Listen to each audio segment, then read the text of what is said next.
ወይኔ በረንዳ ሲያሳዝን ያምራል እኮ ሲደርቅ ደግሞ በዛ ልክ ነው ሰውን የሚያሳዝነው። ስለዚህ የደረቀብንን አበባ እንዴት አድርገን ነው ወደዚህ የምንመልሰው? ለምንድነው የሚደርቀው? መፍትሄው ምንድነው? መድኃኒቱ ሁሉ ነገሩ ከኛ ቤት አለ። ጎራ ብለው ብቻ ተቀላቅለው የደረቀባችሁን በረንዳ በዚህ መልኩ ማስዋብ ማስተካከል ትችላላችሁ። ቪዲዮውን እስከ መጨረሻ ተከታተሉ፣ አብራችሁኝ ቆዩ። ሰላም ሰላም ሰላም፣ ጤና ይስጥልኝ ውድና የተከበራችሁ የኩምዬ ቤተሰቦች እንዴት ናችሁ? ደህና ናችሁ ወይ? እግዚአብሔር ይክበር ይመስገን፣ ክብሩ ይስፋ ለመድኃኒዓለም። እኔ ጋር ሁሉ ሰላም፣ ሁሉ መልካም። እንዴት ናችሁ? ደህና ናችሁ ወይ? እንዴት አላችሁ ወይ? እንግዲህ ዛሬ መተናል።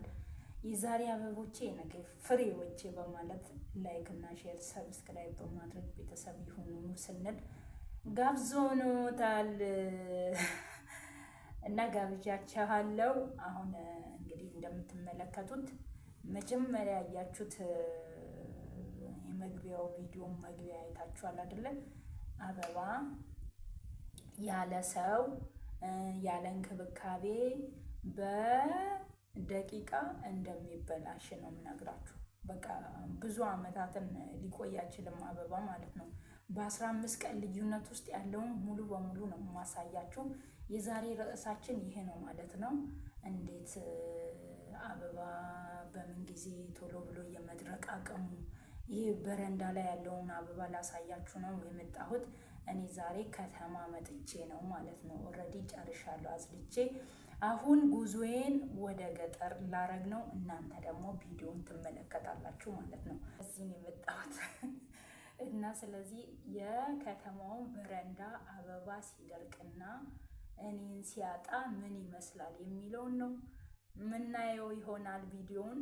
እኔ ወደ ገጠር፣ እናንተ ወደ ቪዲዮ ይህንን ይመስላል። እንግዲህ ወዳችሁና ፈቅዳችሁ ይህን ቤት ላይክ እና ሼር ሰብስክራይብ አድርጋችሁ ኮሜንት አድርጋችሁ የምታበረታቱኝ ሰዎች እግዚአብሔር ይስጥልን።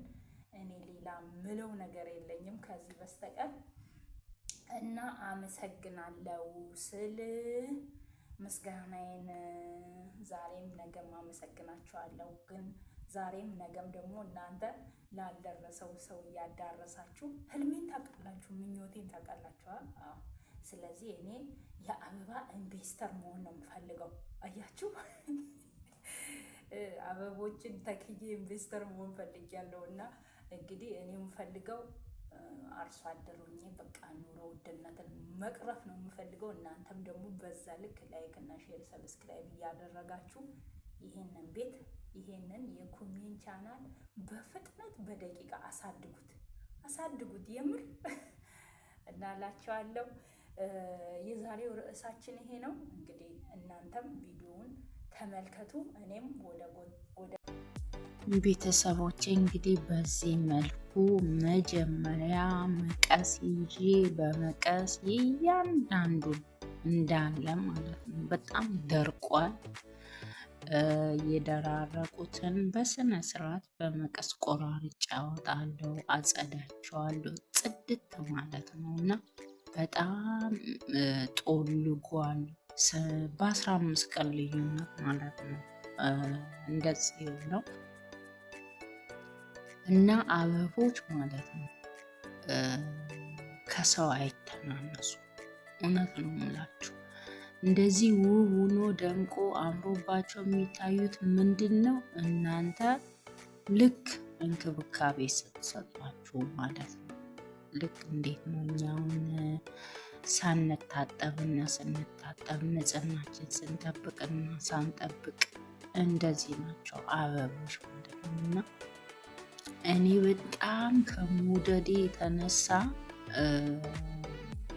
በነገራችን ላይ ነግራችኋለሁ፣ እንደው ለወደፊቱ ቤተሰቦቼ ጋር ቁጭ ብዬ አብሮኝ ወይ ያሳደጉኝ እህቶቼ ጋር ቁጭ ብዬ ሳወራላችሁ ልታመኑ ትችላላችሁ። በጣም ነው ከልጅነት ጀምሬ አበባ መትከል የምወደው።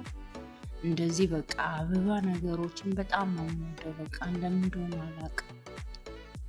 ሌላ ስራ ስሪ ብትሉኝ አልሰራም እንደዚህ ማለት ነው። ግን አበባ መትከል በቃ እንደዚህ ግቢ ማሳመር በጣም ነው የምወደው እና በጣም ነው የተናደርኩ እዚህ ጋር ማለት ነው። በቃ ስመጣ ሴትየቱ አለች፣ በእርግጥ እንደ እኔ አይደለችም። በቃ እንደ እኔ ቦታ አሰጣቸው፣ ውሃ ታጠጣለች፣ ሁሉ ነገር ታረጋለች። ግን እንደዚህ ውስጡ ገብታች ካታረጋቸውም ማለት ነው። እና አንድማ ሙሉ በሙሉ ያወጣሁት አለ። እስከ መጨረሻ ቪዲዮን ካያችሁት ታዩታላችሁ። እንደ ቅጠል አይነት ነው። በጣም ነው የሚያምረው። በጣም ነበር የምወደው። እንዳለ ነቅዬን ያወጣሁት ተናድጃለሁ ማለት ነው። እና በዚህ መልኩ አጽድቼ ቆራርጬ ወደ ቦታቸው መልሼ የደረቁትን ለይቼ ወደ በቃ አሁን እኔ ወደዚህ ወደ ገጠር ተመልሻለሁ። በእርግጥ ምን እንደሚሆኑ አላቅም። እሷን ደግሞ ውሃ አሁን በደንብ ውሃ ጠጫቸው። እኔ ዛሬ በጣም የተናደርኩብሽ አበቦቹ ብዙ ደርቋል ምናምን ብያት ማለት ነው። ሶሪ ትለኛለች። እዚህ ጋር እያችሁት አይደለ? ይሄ ሙሉ በሙሉ ነው ያወጣሁት ማለት ነው። አያችሁ? ይሄ ሙሉ በሙሉ በቃ ደርቆ እንዳለ በጣም ማለት ነው። በጣም ነው የሚያሳዝነው። እና በዚህ መልኩ እንግዲህ እንዳለ ካወጣሁት በኋላ እየተናደርኩኝም ቢሆን የንዴት ስራ ይመስላል። በነገራችን ላይ እኔ ሲደርቅብኝ አልወድም፣ በጣም እንትን የሚለኝ እና በዚህ መልኩ እንዳለ የደራረቀውን አውጥቼ ቆራርጬ ብዙ ጊዜ መመክራችሁ እዚህ ጋር ስትቆርጡ አበባ ደርቆባችሁ ስትቆርጡ በእጃችሁ አትቆርጡት። ከቻላችሁ በመቀስ አውጡት። የደረቀውን ቀስ እያላችሁ ማለት ነው። ዝም ብላችሁ ቡጭቅ እያረጋችሁ የምታወጡ ከሆነ ተመልሶ ይደርቅባቸዋል። ሌሎቹ ሊጸድቁ ሊያምሩ አይችሉም። የሆነ ግሪን ሊሆኑ አይችሉም። በቃ ሁሌም አረንጓዴ ነው የሚሆኑት፣ ይበላሽባቸዋል። ስለዚህ በመቀስ ቁረጧቸው ማለት ነው።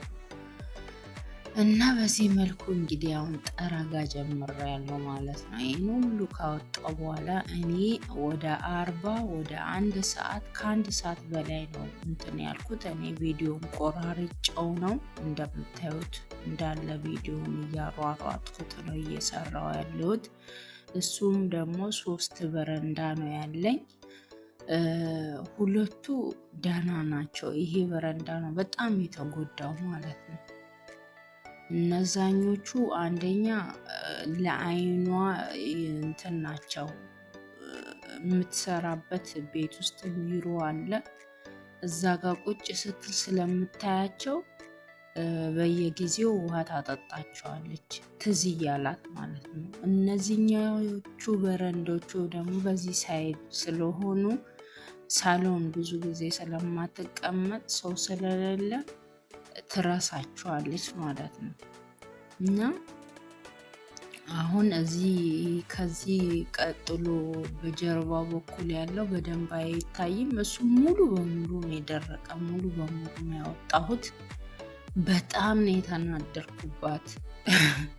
እንዲህ ይህ አበባ ለምን እንደዚህ ሊሆን ቻለ ብዬ ማለት ነው። ይህ አበባ ደግሞ አንጥቼ የተከልኩት እንዴት መሰላችሁ? ድሮ ውሻ ነበረችን፣ የልጇ ውሻ እኛ ጋር ለ4 ወር ጠብቂያት ነበር፣ ውሻይቱ ማለት ነው። እና ውሻይቱን እያዞርኩኝ ነው ይሄን አበባ